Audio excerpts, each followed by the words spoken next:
हाँ जी मेरे प्यारे दोस्तों, की हाल आ तुहाडे सारिਆਂ ਦਾ। ਤੇ ਵੀਡੀਓ ਲੈ ਕੇ ਆਏ ਜੀ ਅੱਜ ਫੇਰ ਤੁਹਾਡੇ ਲਈ PSSSB ਕਲਰਕ ਦਾ ਜਿਹੜਾ ਐਗਜ਼ਾਮ ਹੋਇਆ ਸੀਗਾ ਉਹਦਾ ਜਿਹੜਾ ਰਿਜ਼ਲਟ ਹੈ ਹਜੇ ਤੱਕ ਪੈਂਡਿੰਗ ਆ ਤੇ ਟਾਈਪਿੰਗ ਟੈਸਟ ਜਿਹੜਾ ਹੋਣਾ ਉਹ ਵੀ ਪੈਂਡਿੰਗ ਆ। ਠੀਕ ਹੈ, ਕਿਉਂਕਿ ਬੱਚੇ ਡਿਮਾਂਡ ਕਰ ਰਹੇ ਨੇ ਕਿ ਜਿਹੜਾ ਇਹਦਾ ਰਿਜ਼ਲਟ ਆ ਉਹ ਛੇਤੀ ਆ ਜਾਵੇ, ਕਿਉਂਕਿ ਹੁਣ ਦੋਸਤੋ ਮੈਨੂੰ ਲੱਗਦਾ ਦੇਰ ਨਹੀਂ ਲੱਗਣੀ ਹੈਗੀ, ਕਿਉਂਕਿ ਜਿਹੜੀ ਸਰਕਾਰ ਹੈ ਬਹੁਤ ਵਧੀਆ ਸਰਕਾਰ ਪੰਜਾਬ ਵਿੱਚ ਆ ਗਈ ਹੈ ਤੇ ਭਗਵੰਤ ਮਾਨ ਨੇ ਆਪਣੇ ਮੰਤਰੀ ਮੰਡਲ ਨਾਲ ਬਹੁਤ ਜਿਹੜੇ ਸਖਤ ਆਦੇਸ਼ ਦਿੱਤੇ ਨੇ ਉਹਨਾਂ ਨੂੰ ਵੀ ਲੋਕਾਂ ਦੇ ਕੰਮ ਛੇਤੀ ਛੇਤੀ ਕਰਵਾਏ ਜਾਣ। ਤੇ ਸਭ ਤੋਂ ਪਹਿਲਾ ਕੰਮ ਕੀ ਹੋਊਗਾ ਦੋਸਤੋ, ਬੇਰੁਜ਼ਗਾਰੀ ਖਤਮ ਕਰਨ ਦਾ ਨਿਰਣਾ ਭਗਵੰਤ ਮਾਨ ਨੇ ਲੈ ਲਿਆ ਤੇ ਉਸ ਤੋਂ ਬਾਅਦ ਹੁਣ ਸਹੁੰ ਚੁੱਕਣੀ ਹੈ ਉਹਨਾਂ ਨੇ ਤੇ ਉਸ ਤੋਂ ਬਾਅਦ ਆਪਣੇ ਕੰਮ ਜਿਹੜੇ ਨੇ ਤੁਸੀਂ ਇਹ ਲਾ ਲਓ ਵੀ 20 ਤਰੀਕ ਤੱਕ ਜਿਹੜੇ ਅਪਡੇਟ ਸਾਨੂੰ ਆਉਣੇ ਸ਼ੁਰੂ ਹੋ ਜਾਣਗੇ। ਠੀਕ ਹੈ, 20 ਮਾਰਚ ਤਾਂ ਜ਼ਿਆਦਾ ਦੂਰ ਨਹੀਂ ਹੈਗੀ, ਅੱਜ 12 ਹੋ ਗਈ।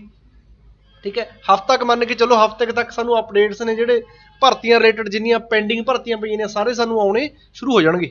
ਠੀਕ ਹੈ, ਸੋ ਇਹਦੇ ਵਿੱਚ ਆਪਾਂ PSSSB ਕਲਰਕ ਦੀ ਕੱਟ ਆਫ ਦੀ ਗੱਲ ਕਰਾਂਗੇ ਤੇ ਜਿਹੜੇ 3 ਪੇਪਰ ਹੋਏ ਸੀ ਇਹਦੇ ਕਲਰਕ ਦੇ, ਇੱਕ IT ਦਾ ਸੀਗਾ, ਅਕਾਊਂਟੈਂਟ ਦਾ ਸੀਗਾ ਤੇ ਤੀਜਾ ਹੈਗਾ ਸੀ ਕਲਰਕ ਜਰਨਲ ਦਾ। ਤੇ ਇਹਦੇ ਵਿੱਚ ਆਪਾਂ ਕਲਰਕ ਦੀਆਂ ਜਿਹੜੀਆਂ ਪੋਸਟਾਂ ਸੀਗੀਆਂ 2374 ਇਹਦੀ ਕੱਟ ਆਫ ਕੱਢਣ ਦੀ ਆਪਾਂ ਇਹਦੇ ਵਿੱਚ ਕੋਸ਼ਿਸ਼ ਕੀਤੀ ਹੈ ਤੇ ਵੀਡੀਓ ਨੂੰ ਲਾਸਟ ਤੱਕ ਜ਼ਰੂਰ ਦੇਖਿਓ। ਤੇ ਨਾਲ ਹੀ ਦੋਸਤੋ ਸਾਡਾ ਟੈਲੀਗ੍ਰਾਮ ਤੇ ਇੰਸਟਾਗ੍ਰਾਮ ਦੀ ਜਿਹੜਾ ਚੈਨਲ ਆ ਉਹਨੂੰ ਵੀ ਜੁਆਇਨ ਕਰ ਲਓ, ਨੀਚੇ ਲਿੰਕ ਦਿੱਤਾ ਗਿਆ ਹੋਇਆ, ਕਿਉਂਕਿ ਟੈਲੀਗ੍ਰਾਮ ਚੈਨਲ ਦੇ ਉੱਪਰ ਹਰ ਨਵੇਂ ਅਪਡੇਟਸ ਦਿੱਤੇ ਜਾਂਦੇ ਨੇ, ਪੋਲਿੰਗ ਵੀ ਕਰਵਾਈ ਜਾਂਦੀ ਆ ਤੇ ਜਿਹੜਾ ਵੀ ਕੋਈ ਨੋਟੀਫਿਕੇਸ਼ਨ ਹੁੰਦਾ ਸਭ ਤੋਂ ਪਹਿਲਾਂ ਮੈਂ ਟੈਲੀਗ੍ਰਾਮ ਤੇ ਪੋਸਟ ਕਰ ਦਿੰਦਾ ਹੁੰਦਾ, ਸੋ ਉਹਨੂੰ ਵੀ ਜੁਆਇਨ ਕਰ ਲਓ, ਲਿੰਕ ਨੀਚੇ ਦਿੱਤਾ ਹੋਇਆ।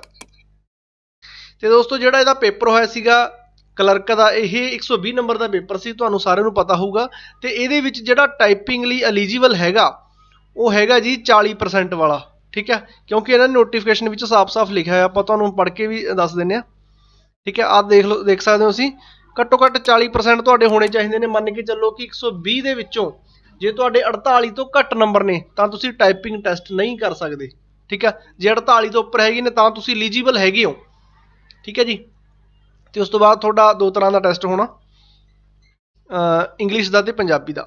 ਠੀਕ ਹੈ, ਤੇ ਦੋਸਤੋ ਇਹ ਜਿਹੜਾ ਪੇਪਰ ਹੋਇਆ ਸੀ ਕਲਰਕ ਦਾ, ਇਹ 2 ਸ਼ਿਫਟਾਂ ਵਿੱਚ ਹੋਇਆ ਸੀਗਾ, ਪਹਿਲੀ ਸ਼ਿਫਟ ਤੇ ਦੂਜੀ। ਤੇ ਜਿੱਥੋਂ ਤੱਕ ਐਨਾਲਿਸਿਸ ਕੀਤਾ ਗਿਆ, ਬੱਚਿਆਂ ਤੋਂ ਪਤਾ ਕੀਤਾ ਗਿਆ, ਪਹਿਲੀ ਸ਼ਿਫਟ ਦਾ ਥੋੜਾ ਜਿਹੜਾ ਐਗਜ਼ਾਮ ਸੀ ਥੋੜਾ ਟਫ ਬੱਚਿਆਂ ਨੂੰ ਦੇਖਣ ਨੂੰ ਮਿਲਿਆ।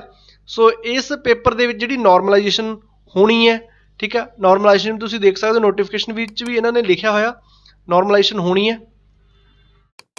ਨਾਰਮਲਾਈਜੇਸ਼ਨ ਕਿਉਂ ਹੁੰਦੀ ਹੈ ਦੋਸਤੋ, ਜਦੋਂ ਕੋਈ ਵੀ ਪੇਪਰ ਸ਼ਿਫਟਾਂ ਦੇ ਵਿੱਚ ਹੁੰਦਾ ਤਾਂ ਨਾਰਮਲਾਈਜੇਸ਼ਨ ਹੁੰਦੀ ਹੈ। ਜਦੋਂ ਕੋਈ ਵੀ ਪੇਪਰ ਇੱਕ ਸ਼ਿਫਟ ਵਿੱਚ ਹੋਵੇ ਉਦੋਂ ਨਾਰਮਲਾਈਜੇਸ਼ਨ ਜਿਹੜੀ ਨਹੀਂ ਹੁੰਦੀ। ਨਾਰਮਲਾਈਜੇਸ਼ਨ ਕੀ ਕਰਦੀ ਹੁੰਦੀ ਆ, ਸਕੋਰਸ ਨੂੰ ਬੈਲੈਂਸ ਕਰ ਦਿੰਦੀ ਹੁੰਦੀ ਹੈ, ਇੱਕ ਤਰ੍ਹਾਂ ਦੀ ਐਵਰੇਜ ਜਿਹੜੀ ਆ ਉਹ ਸਕੋਰਸ ਦੀ ਨਿਕਲ ਕੇ ਆ ਜਾਂਦੀ ਹੁੰਦੀ ਆ। ਹਾਂਜੀ ਮੇਰੇ ਪਿਆਰੇ ਦੋਸਤੋ, ਗੱਲ ਕਰਦੇ ਆਪਾਂ ਕੱਟ ਆਫ ਦੀ। ਠੀਕ ਹੈ ਦੋਸਤੋ, ਜਿਹੜੀ ਇਹ ਕੱਟ ਆਫ ਆਪਾਂ ਇਸ ਵੀਡੀਓ ਦੇ ਵਿੱਚ ਅਸੀਂ ਇਨਕਲੂਡ ਕੀਤੀ ਹੈ ਉਹ ਹੈਗੀ ਆ ਐਕਸਪੈਕਟਡ ਕੱਟ ਆਫ ਹੈ।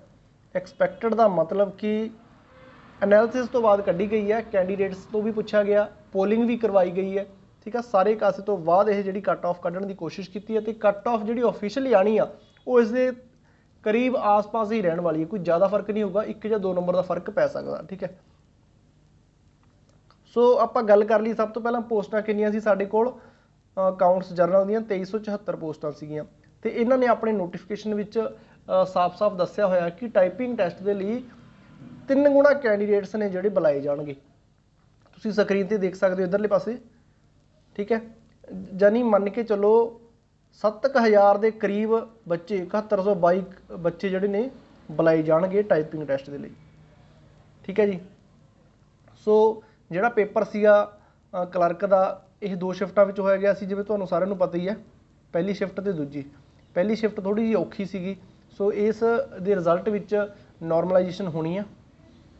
ਠੀਕ ਹੈ, ਨਾਰਮਲਾਈਜੇਸ਼ਨ ਦੇ ਨਾਲ ਹੀ ਤੁਹਾਡਾ ਰਿਜ਼ਲਟ ਜਿਹੜਾ ਹੋ ਕੇ ਆਊਗਾ। ਠੀਕ ਹੈ, ਸੋ ਹੁਣ ਆਪਾਂ ਗੱਲ ਕਰ ਲੈਂਦੇ ਦੋਸਤੋ ਕੱਟ ਆਫ ਦੀ। ਸਭ ਤੋਂ ਪਹਿਲਾਂ ਆਪਾਂ ਜਰਨਲ ਦੀ ਗੱਲ ਕਰੀਏ ਜੇ ਦੋਸਤੋ, ਜਰਨਲ ਦੀ ਜਿਹੜੀ ਕੱਟ ਆਫ ਹੋਊਗੀ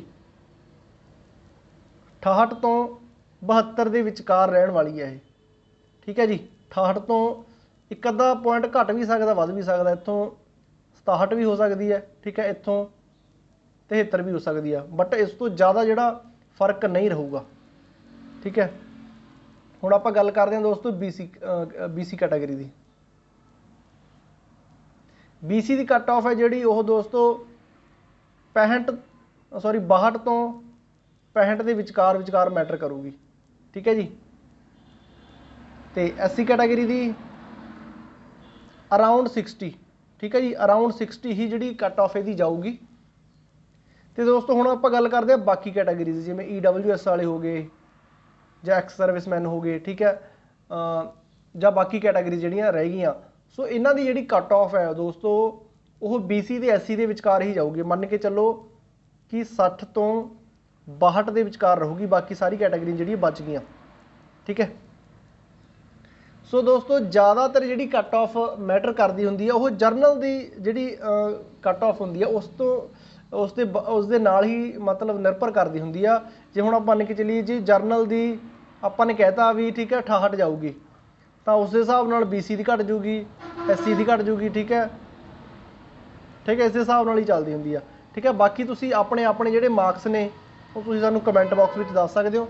ਬਾਕੀ ਨਾਲ ਹੀ ਦੋਸਤੋ ਟੈਲੀਗ੍ਰਾਮ ਤੇ ਇੰਸਟਾਗ੍ਰਾਮ ਨੂੰ ਵੀ ਜੁਆਇਨ ਕਰ ਲਓ, ਕਿਉਂਕਿ ਟੈਲੀਗ੍ਰਾਮ ਦੇ ਉੱਪਰ ਮੈਂ ਅਪਡੇਟਸ ਜਿਹੜੇ ਪਾਉਂਦਾ ਰਹਿਣਾ, ਠੀਕ ਹੈ। ਸੋ ਬਾਕੀ ਦੋਸਤੋ ਹੁਣ ਮੈਨੂੰ ਲੱਗਦਾ ਕਿ ਜਿਹੜਾ ਅਪਡੇਟ ਆ ਸਾਡੇ ਸਾਹਮਣੇ 20 ਮਾਰਚ ਤੱਕ ਅਪਡੇਟ ਸਾਡੇ ਸਾਹਮਣੇ ਆ ਜਾਊਗਾ। ਜਿਵੇਂ ਕਿ ਤੁਹਾਨੂੰ ਪਤਾ ਹੀ ਹੈ ਕਿ ਬਹੁਤ ਸਾਰੀਆਂ ਭਰਤੀਆਂ ਸਾਡੇ ਕੋਲ ਪੈਂਡਿੰਗ ਪਈਆਂ ਨੇ, ਠੀਕ ਹੈ ਜੀ। ਸੋ ਭਗਵੰਤ ਮਾਨ ਨੇ ਆਪਣੇ ਮੰਤਰੀ ਮੰਡਲ ਨੂੰ ਪੂਰੇ ਸਖਤ ਆਦੇਸ਼ ਦੇ ਦਿੱਤੇ ਨੇ। ਮੈਂ ਵੀਡੀਓ ਵੀ ਪੋਸਟ ਕੀਤੀ ਸੀ, ਤੁਸੀਂ ਸ਼ਾਇਦ ਦੇਖੀ ਹੋਣੀ। ਸੋ ਹੁਣ ਅਪਡੇਟ ਸਾਡੇ ਸਾਹਮਣੇ ਬਹੁਤ ਤੇਜ਼ੀ ਨਾਲ ਸਾਨੂੰ ਦੇਖਣ ਨੂੰ ਮਿਲੂਗਾ। ਬਾਕੀ ਦੋਸਤੋ ਵੀਡੀਓ ਤੁਹਾਨੂੰ ਸਾਡੀ ਕਿਵੇਂ ਲੱਗਦੀ ਨੇ ਆਪਣਾ ਪਿਆਰ ਜ਼ਰੂਰ ਦੱਸਿਆ ਕਰੋ, ਵੀਡੀਓ ਨੂੰ ਲਾਈਕ ਜ਼ਰੂਰ ਕਰਦਿਆ ਕਰੋ, ਸ਼ੇਅਰ ਕਰਦਿਆ ਕਰੋ, ਤਾਂ ਕਿ ਹੋਰਾਂ ਕੈਂਡੀਡੇਟਸ ਤੱਕ ਵੀ ਵੀਡੀਓ ਪਹੁੰਚ ਸਕੇ, ਠੀਕ ਹੈ।